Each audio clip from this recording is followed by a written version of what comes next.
उत्तर प्रदेश संघ में अनियमितताओं का आरोप, सरकारी निगरानी में चुनाव कराने की मांग।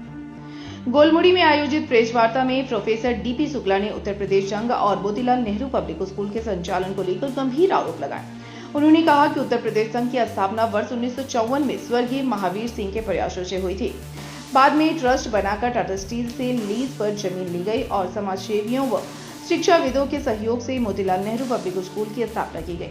प्रोफेसर शुक्ला ने बताया कि वर्ष 2020 में कार्यकारिणी के निर्णय के अनुसार गौरी गांव में ग्रामीण क्षेत्र के बच्चों को बेहतर शिक्षा देने के उद्देश्य से जमीन खरीदी गई। उन्होंने दावा किया कि भूमि की रजिस्ट्री, म्यूटेशन और बाउंड्री निर्माण की प्रक्रिया पूरी की गई, लेकिन अखिलेश दुबे और ललन राय ने इस परियोजना में लगातार बाधाएं खड़ी की। उन्होंने आरोप लगाया कि वर्तमान नेतृत्व ने संघ के संविधान की अनदेखी करते हुए मनमाने फैसले लिए, समितियों का गठन किया और निष्पक्ष जांच के बजाय अपने करीबी लोगों को जांच समितियों में शामिल किया। उनका कहना है कि उन्हें मैनेजिंग ट्रस्टिंग विजय सिंह राणा और देवेश अवस्थी को अनुचित तरीके से निष्कासित किया गया ताकि संगठन के चुनाव को प्रभावित किया जा सके। प्रोफेसर शुक्ला ने यह भी आरोप लगाया कि स्कूल परिसर में बाउंसर तैनात कर उन्हें और अन्य आजीवन सदस्यों को प्रवेश से रोका गया। उन्होंने वित्तीय अनियमितताओं का आरोप लगाते हुए कहा कि सचिव के हस्ताक्षर के बिना करीब 2 करोड़ रुपए का भुगतान किया गया है, जो संविधान और वित्तीय नियमों का उल्लंघन है। उन्होंने पूरे मामले की स्वतंत्र एजेंसी या सरकारी स्तर पर जांच कराने की मांग की। साथ ही दावा किया कि उनके निष्कासन के बाद आजीवन सदस्यों ने अखिलेश दुबे और ललन राय को भी निष्कासित कर इसकी सूचना संबंधित अधिकारियों को दे दी है। उन्होंने कहा कि वर्तमान कार्यकारिणी का कार्यकाल 31 मार्च 2026 को समाप्त हो चुका है, इसलिए उसके बाद लिए गए निर्णय निरस्त किए जाएं और सरकार की निगरानी में निष्पक्ष चुनाव कराया जाए।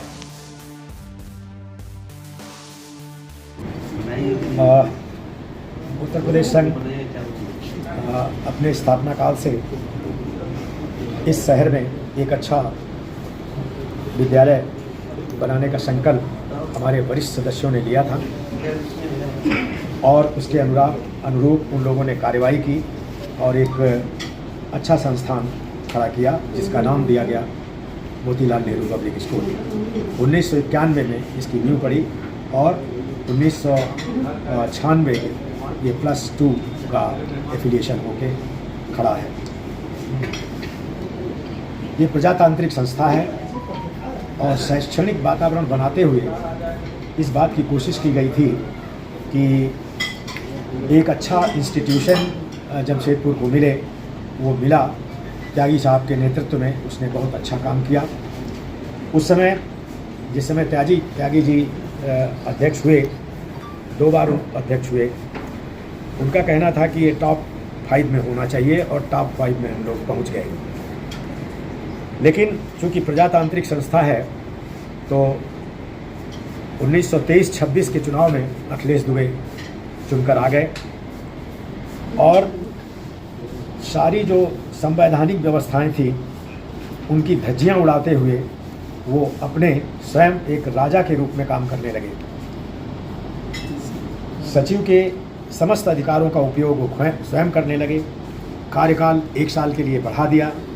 निष्कासन की कोई व्यवस्था ही नहीं है निर्वाचित सदस्य के, वो हो गई, निष्कासन हो गया।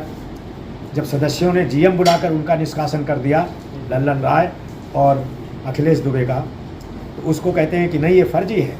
तो तुम्हारा निष्कासन क्या कौन सा है, बताएं हमको कौन सा है निष्कासन।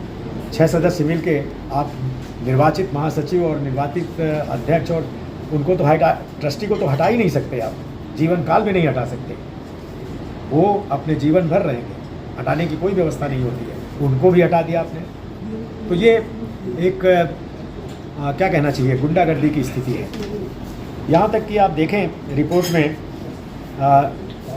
अग्निहोत्री जी की रिपोर्ट में आप देखिए, उन्होंने लिखा है कि जो अनुग्रह राशि आपने दी है गांव वालों को बाउंड्री बनवाने के सहयोग करने के लिए, वो एक तरह का गुंडा टैक्स है। ये आपने गुंडा टैक्स क्यों दिया? इसका मतलब वो आदिवासी लोग जो गांव वाले हमारी मदद कर रहे हैं वो गुंडे हैं। ये मैं इसकी भर्त्सना करता हूँ, बहुत गलत किया है, इस पर कार्रवाई भी होनी चाहिए। अब आगे आप लोग क्या करें? आगे हमारे पहले तो जांच कराने का हमारा काम है। जांच कराने के लिए हमारा प्रयास चल रहा है। जांच होगी और जांच में दूध का दूध, पानी का पानी हो जाएगा। मैं अगर गलत पाया जाऊंगा तो मैं चैलेंज से कहता हूं कि मैं कभी उसमें एक पैर नहीं रखूंगा। जांच किसके द्वारा की जा रही है? जांच सरकार करेगी। सरकार से मांग जिसने रजिस्ट्रेशन किया है वो सरकार करेगी, करना पड़ेगा उनको। मतलब वही मांग कर रहे हैं आप लोग की जांच करें सरकार? जांच करे और उसके अनुरूप कार्रवाई करे। कार्रवाई करते हुए नई कार्यकारिणी के गठन के लिए चुनाव करावे। इस बीच में जो गैप होगा, इस बीच में प्रशासनिक अधिकारी को जिम्मेदारी दी जाए। ऐसा 99 में हो चुका है।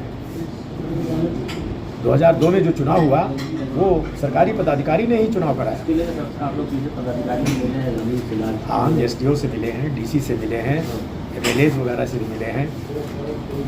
और एक सबसे महत्वपूर्ण बात ये जो क्राइम है, जिसे मैं क्राइम समझता हूँ, संविधान में सेक्शन 6 की धाराओं में इस बात का वर्णन है कि कोष का पूरा नियंत्रण महासचिव के हाथों में होगा। ठीक है, महासचिव के हाथों में संविधान में लिखा हुआ है। तो महासचिव क्या करेंगे? महासचिव को कहा गया कि जो साधन पत्र होते हैं, जिसे वाउचर कहते हैं, वाउचर में सेक्रेटरी का सिग्नेचर अनिवार्य है। उसके बगैर एक पैसा निकालने का अधिकार किसी को नहीं है।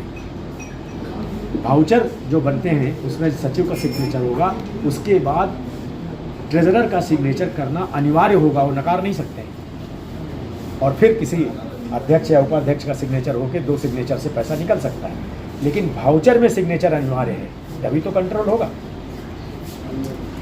लगभग 2 करोड़ से अधिक की राशि इन लोगों ने सचिव के सिग्नेचर के बगैर निकाली है, जो एक क्राइम है। और इस पर कार्यवाही की मैं आगे व्यवस्था करूंगा।